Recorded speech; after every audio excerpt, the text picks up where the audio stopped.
Welcome to the new cyber frontier, bringing you the latest news, trends, and hottest topics that focus on advances in cybersecurity and cyber industry economics. Our expert yet down-to-earth hosts make cybersecurity straightforward. They ask the tough questions and make this challenging topic something that everyone can understand. Our candid approach lets guests open up on topics we would all like to see addressed. You can find us on the web at newcyberfrontier.com. That's www.newcyberfrontier.com.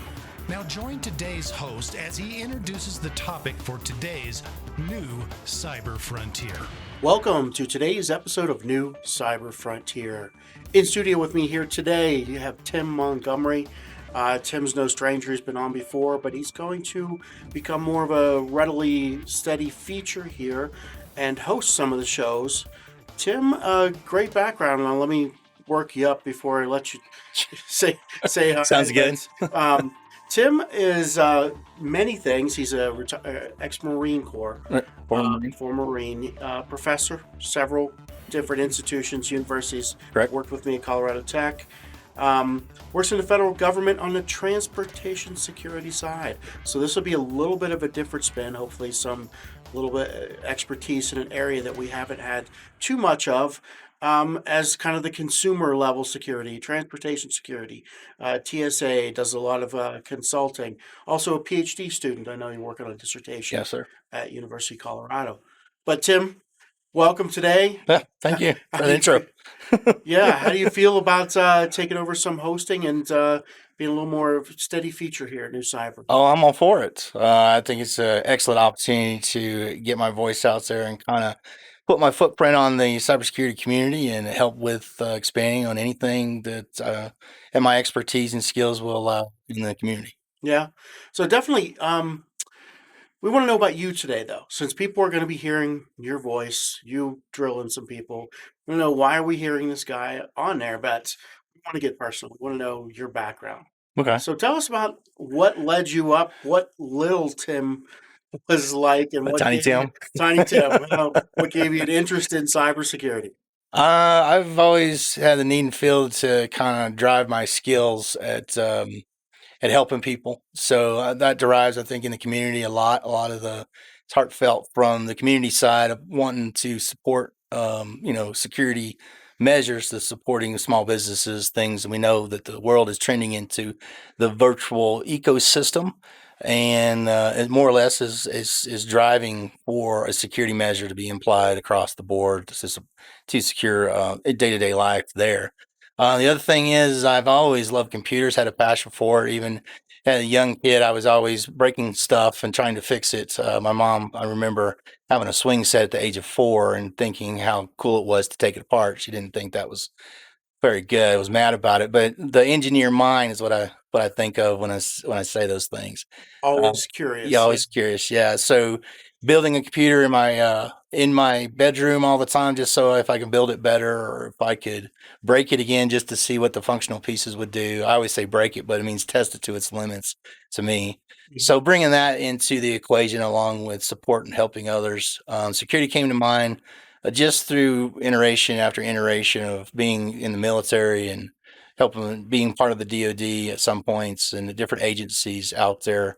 It kind of focused me to just, protecting, the thing I loved, which was computers, the passion I had. So those kind of drove together, and I ended up with a giant degree on the other end and in pursuit of trying to further it in the community. Yeah. Well, I know that it seems like now we train people from the ground up for cybersecurity. Right. But people like us, we didn't start out that way. It's just kind of like something that happened over the years and we fell into. Did you ever think, I don't like this? There were some points where I didn't know what, is this the thing? Everyone, I think, asked that question at one point or another, or multiple times in their life as they go through their journey. And I think I loved, the infrastructure and the systems. I could build those. Loved, how the dynamics went fit together, especially on big projects and things, and those new infrastructures go in. Everyone gets all, I geek out a little bit. So, but the security side, not so much. That was always tempered back in the day as being something that kind of hindered the overall operations. As we trended through, we knew that, or as I see it as it started unfolding in the last, let's say, 15 years or so over the time. I'd have to say, cybersecurity has really become an accompaniment, a complement to the system itself. So, Yeah. I mean, we get in these massive virtual environments where you talk about everyday e-commerce. Yeah, well, let's take a break here from our sponsors. We'll be right back. New Cyber Frontier. Cyber Resilience Institute helps build strong cyber communities designed to prevent members from attack. Like building a neighborhood watch, it takes coordination and a sharing community to protect our identities and valuables in the virtual world. Typically, we hear that organizations know they need to do something to protect their cyber assets, but don't know where to begin. Let Cyber Resilience Institute help your community create an action plan. Cyber Resilience Institute will build your community or business marketplace so that it is designed to support a collective cyber defense. Contact them for more information at cyberresilienceinstitute.org. So welcome back to New Cyber Frontier. On today, kind of interviewing our new host for New Cyber Frontier, Tim Montgomery. Before the break, we kind of talked about how you got into cybersecurity and where you're at. And I know just from working with Tim that both of us have a similar path, that we didn't feel like we were cybersecurity people until like all of a sudden we're in the thick of it, in the middle of it, and all of a sudden we have to, put the policy down for places and like, okay, I guess this is what I do. But it was years of just infrastructure and being kind of the person that had their fingers in every pie that led to that focus in cybersecurity. Pretty much, yeah. And I always look at that and wonder, especially when we're training people, we both spend a lot of time with educators, and they want us to train new cybersecurity people. Yeah. But it seems like our path wasn't training us to be cybersecurity. It was after you know everything, then you kind of have to do this piece. Right. How difficult do you find it do you think cybersecurity is something we train from the ground up, or does it just take the most senior person and then you kind of add that into their knowledge base? Well, I think they come from all facets, and I've got distinctively over time teaching individuals. I think they each bring something to the table for cybersecurity, and I think cybersecurity needs to be well rounded. The community itself needs to bring in different facets to become as strong as it's supposed to be. I think some of the elements that are probably missing here could be we're getting into privacy laws. We need lawyers that know the law side of this, on understanding how legislation works and how to imply compliances and things like that. As much as we need the engineering people or the administrators, and we need those good practices. So I think over the years, teaching individuals, I think they each bring something to the table. It's interesting to see just when you start applying the different requirements to learn cybersecurity to each individual, how each one of them are uniquely different and how each one of them, they bring their own piece, but then they also have their own hardships.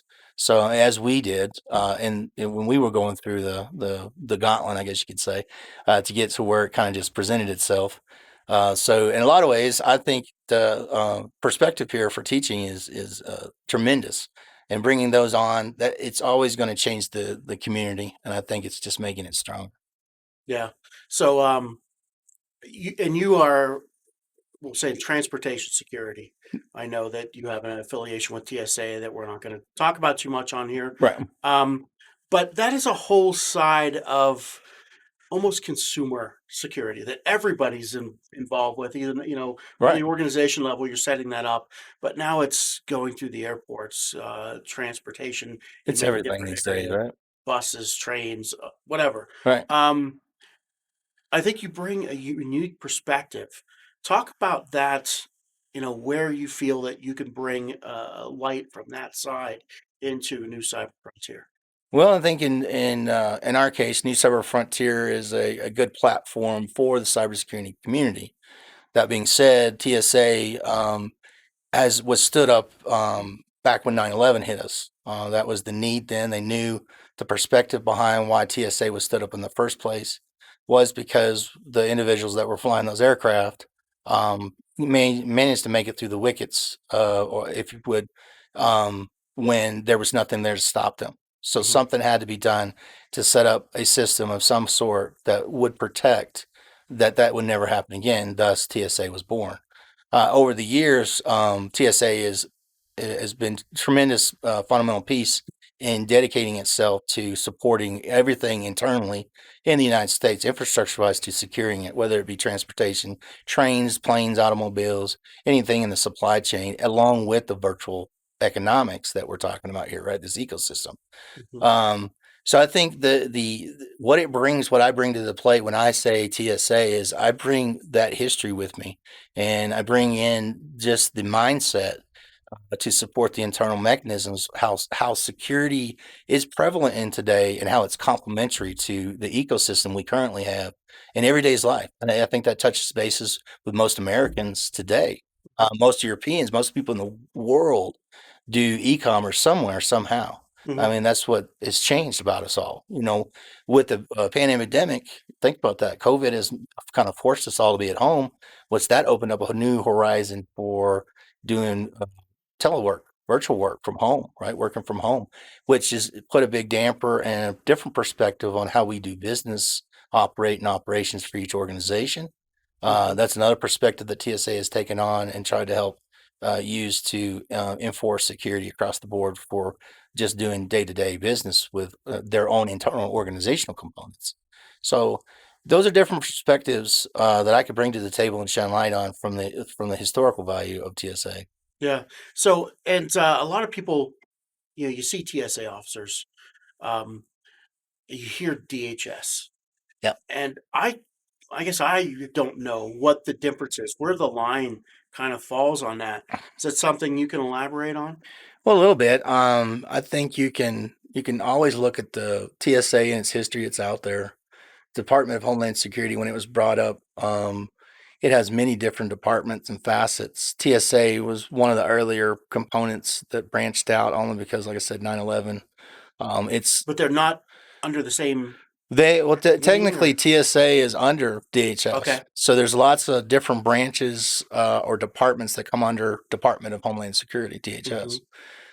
TSA is just one of them. You've got the flights, the FAA, you've got different little components like CISA, which is a cyber infrastructure component. Yeah, mainly, we've had Mr. Sondheim on to right. talk about Yeah, that. Mr. Sondheim, yeah, lots of information from him. But the TSA and the way TSA interacts with everything is it generally um, enforces the infrastructure like your everyday life. So it applies to systems that you would use transportation wise. It So it's applies an to extension of the policy they make to actually how that interfaces with the people and during your So comings and goings. true. So like FedEx, Christmas time. So that's under TSA? Well, that's a part of the security that TSA has. Didn't know they had. So that all the mission. transportations that you're dealing with, all the ships you deal with. I think there's a little over 400 different airports, and so you see those TSA officers up there, and they're dealing with security every day. They also changed up the way security for a hospital or for airport works. It also encompasses very small airports to very large airports. You're talking about transportation mechanisms, your trains, your trucking systems across the United States, just the way they So on handle the highways too. Right. You don't think of them too much for that. No. So you've got other elements, and so think about it this way: Like ships and ports and everything. maritime forces, true. Is that under? Yep. So the TSA? Coast Guard is under DHS, which is another branch. Okay. It's now moved to under there, and they interact with one another. So you got multiple systems under TSA that are systems that hold that type of information to support all these different components that are moving around to secure them.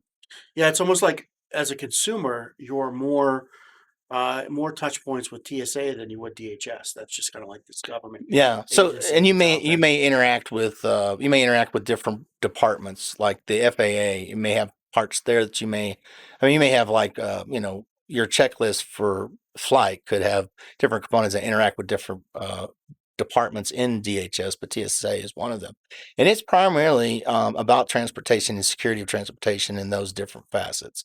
Trucks and planes, different types of transportation. And it has a cybersecurity component to it that supports a lot of the elements behind what allows, pre-check. Mhm. Pre-check, we all know when we go to the airport, there's a thing called pre-check.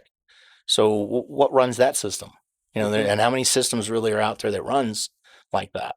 Yeah. So that's just one of the many different little systems that are out there that does all the checks, the background, all the things that lets you go through freely, or will bring you up on a list, a no flight list, things like Just like that. that. And we're going to take a break here from our sponsors. When we come back, talk about that because we're now touching individual personal privacy. Yeah. Be right back in a minute.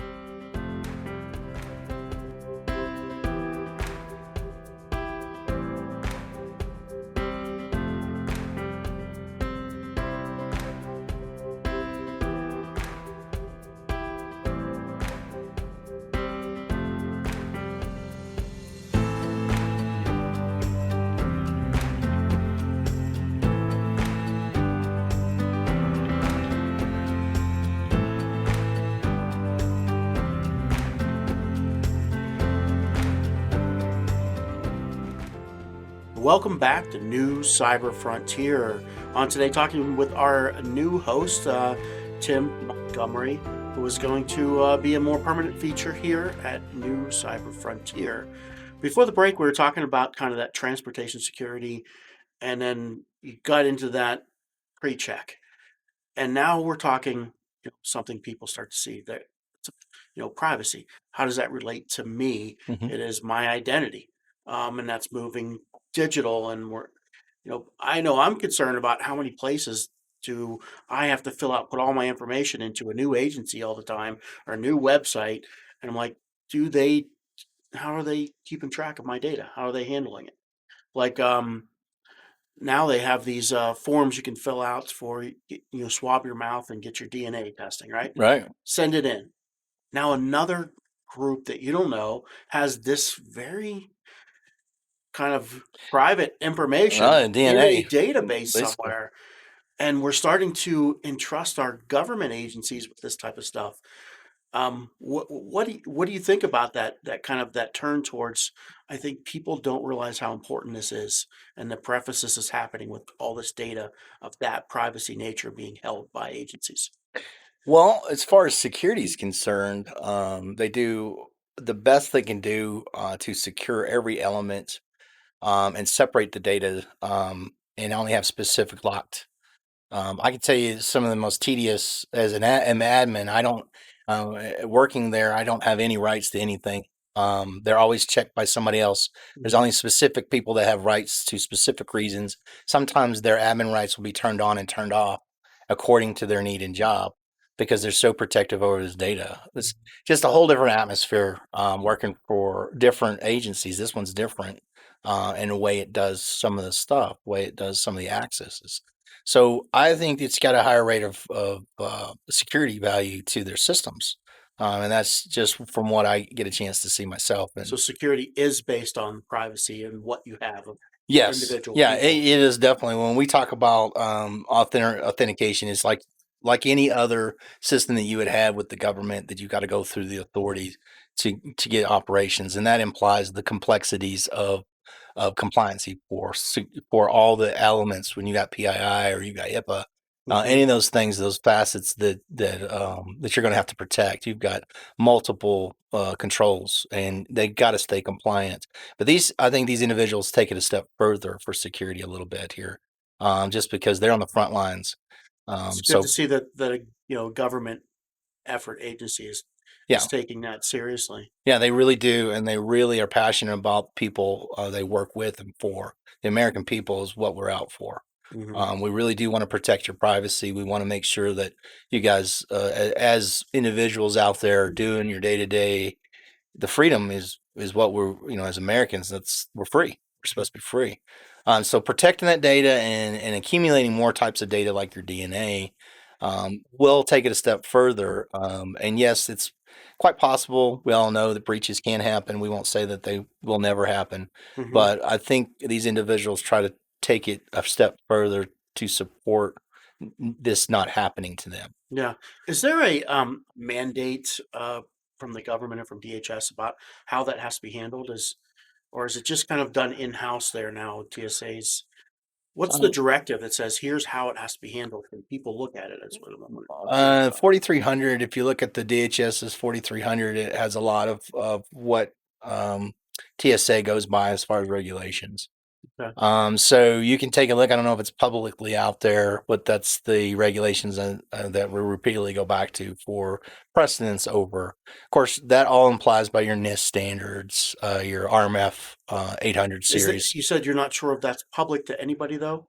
Well, I would say that if you Google it, it'll pop up on you. Let's put it that way. So it's a DHS 4300 series. 43 series, yeah. So 43 like .1 or .2, you'll find them out there, and a lot of they may have not made the specifics public, although you'll probably find it out there if it isn't. I know a lot of the government agencies have if you Google them, you'll find this stuff anyway. Yeah. So I'm not absolutely sure. Let's say the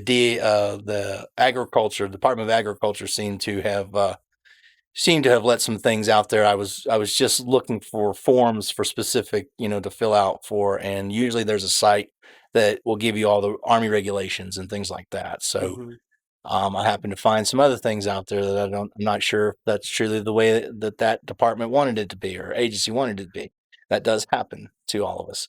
Interesting. Yeah, you hear so much about, military regulations, medical records, but I've never even really looked up that specific series Right. of compliance to see where they fall and everything. So you do bring a unique perspective, and I think that's good here at New Cyber Frontier to have that because I wouldn't even know how to ask questions on those specific things or where that's going. Well, yeah, and in the background I have should give experience to kind of pointing down, getting deep into some of that stuff. But it's certainly going to be useful on Cyber Frontier. So, Yeah. So tell me about you're working on a PhD. You've Yes. been a professor for years. Where's your passion in research? What's your thoughts for moving forward with that? Well, I'd like to use blockchain. I know we talk about blockchain all the time, Chris. You're the guru at blockchain when it comes down to some of these things. Blockchain is something I think is going to set precedence across the board for the ecosystem as we know it, the internet as we know it. I think that's where we're headed with this, little bit by little bit, just like anything else in the internet has evolved. And I believe this is just one of those elements that's just waiting to burst out of where its potential is. So cybersecurity I definitely think needs. for cybersecurity, Yeah. that's what I see a lot too. And I know it's good to have other people on to talk about it. I'm kind of sometimes a broken record on it, but I figured you would be. that it seems to me that it's the first game changer I've seen in cybersecurity, and I hate even to use the word blockchain because it's so related Right. nowadays with cryptocurrency. Something else than what. But distributed ledger, the technology behind blockchain, I think it lends to that privacy segregation, that next generation of individuals having more control and definement over their data in general.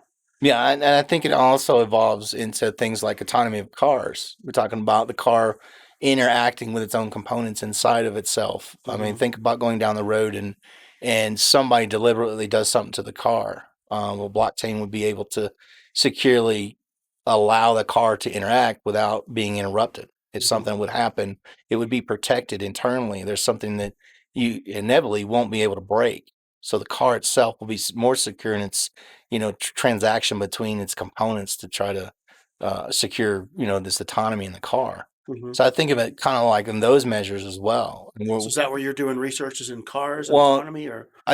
well, the way it's evolving, it sounds like it's starting to move, trending into that direction. I like that idea. I also like, I want to get into more of the privacy idea because I think that has to do a lot more with personal information that we deal with every day. I'm more interested in using blockchain in several different directions to see what we can do with it. Yeah. I'm always curious, no matter what we or how we project using this type of technology. What are the different facets that we can apply it to? I realize I can only do so much at once, but those are the different types of things. Also, several several different components inside the university I'm doing my PhD through that lends its hand to a lot of different technologies and how we could use blockchain to integrate into that system, those systems or set of subsystems like autonomy. When I talk about autonomy, we're talking about multiple sets of systems working together to make this vehicle move or whatever potential item it might be. So, that's those are transactions among components or subsystems, systems inside systems. So, those are different elements I think can apply to blockchain and using Yeah. blockchain to do that. And Same. you mentioned kind of ecosystem, and I see, that's one thing that we've proved with the kind of cryptocurrency is we could take an ecosystem of a whole bunch of people making transactions in a Yeah. trust, where you don't trust anybody, Yeah. and make it work. And that's the one thing that cryptocurrency has proved is that we Right. can do that. Still secure privacy with that Um, too. and exactly, that's where I was kind of going with Yeah. that is that now can those things that we use for privacy be laid into that, and how does that make a paradigm where instead of chasing risk, we're trying to say, okay, what did we spend last year on cybersecurity, and how much risk did it mitigate? Is really the only way to do things right now. Well, But it's only to in a measure them, future, right? yeah, and no way to measure it. It's Yeah. all qualitative. Right. But in the future, we might have this tool that says now we can put things on a distributed ledger and quantitatively measure and pre-sell them. So like have it controlled up front instead of just trying to pick up the pieces in retrospect. True. Well, I think there's a lot more trust when we can prove that blockchain will inevitably, well, I guess can't be broken in the sense of what blockchain was set to do. To actually integrate that integrity, that non-repudiation piece Hmm. into everyday transactions, data that flows from point A to point B, no matter what system or subsystems interacts with. Hmm. And then that would also apply to the data that is pushed from A to B and how that can be trusted and protected, like privacy and its measures that imply that even transactions you'll never understand what was in the transaction. It can be an anonymity someone who just transacting through and no one ever knows who they are, but there's a gain of trust and integrity because of the blockchain measure implied. Hmm. So I mean, yeah, there's just different tons of different types of facets, and when we get into these different types of ecosystems that we're just referring to, and the universities are really heavy into specific things. If we want to talk about let's call it a PAN, a personal area network, these individuals who are these first responders who have several different gadgets to support what they do on a day-to-day basis and Hmm. getting themselves in harm's way. We're talking about military transactions, things where they've got to go in and clear a house, clear a building, different things that your first responders, your police officers, your firefighters, when they show up on a scene, they're not sure what to do. And in today's world, we talk about terrorist acts, things of that nature. So this could imply those different subsets, those different devices working together. They can be encrypted and apply that policy to them to guarantee that no one's going to be able to break into that little set of devices working together to protect that individual. Yeah. So I mean, all kinds of facets here that you could think of how blockchain can be applied to these different types of systems to support people's lives, to support hospitals and how they interact, to gaining trust and privacy measures against all different data that flows through each one of those systems. So we can go on and on and on. Good. Yeah, definitely. So, kind of wrapping up here, we're this whole show was introducing you, and moving forward, you're going to bring a couple. I know you had some ideas about people you'd come on and have as guests on your show. What types of topics do you think you are excited to kind of bring on and vet on the show? Well, I've got a lot of interacting with different agencies, and I would like to get into, maybe bringing some of the different agencies that and components on there, and getting some thought on the future of cyber, where we're at today. Some of the heavy hitting, news related components. We can get into any sub issues you want to get into. The voting system, definitely one of those things that I'd like to get the take on from the DHS side. And what are other future technologies? So university will bring those in, and maybe some of the professors that I know, to see if we can, just get some interaction on some of the things they might be doing, and what that might look like for the future for not only cybersecurity, but for, our ecosystems, our virtual environments that we use on a daily basis. Yeah. How are we as the cybersecurity community going to imply, what we're working on today to tomorrow? Yeah. So, lots of different people that can be out there, but I plan to bring individuals over. I also want to talk about cyber law, and how that's changing, and the landscape of how cybersecurity does business today. Yeah. So you heard from Tim. Reach out to us if you can bring an expertise in those areas, or just a perspective view from the industry in your sector. But Tim would love to have you on and interview you. So go ahead and reach out to us at info@newcyberfrontier.com. And we'll look forward to Tim coming on and adding his unique spin to New Cyber Frontier. I look forward to it. Thanks for joining today, Tim. Yes, thanks, Chris. All right.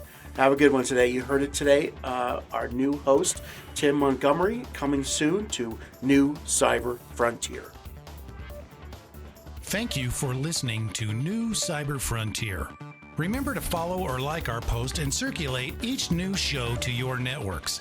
We keep you informed, bring you the latest news, explore new trends, and find the hottest topics. With New Cyber Frontier, you don't have to be a computer or cybersecurity expert. Just get plugged in. We encourage you to get involved. Tell us what topics interest you and join our mailing lists. You can find us on the web at www.newcyberfrontier.com. That's newcyberfrontier.com. Check out our previous interviews, and please let us know if there are any topics that you would like to hear discussed. See you next time on New Cyber Frontier.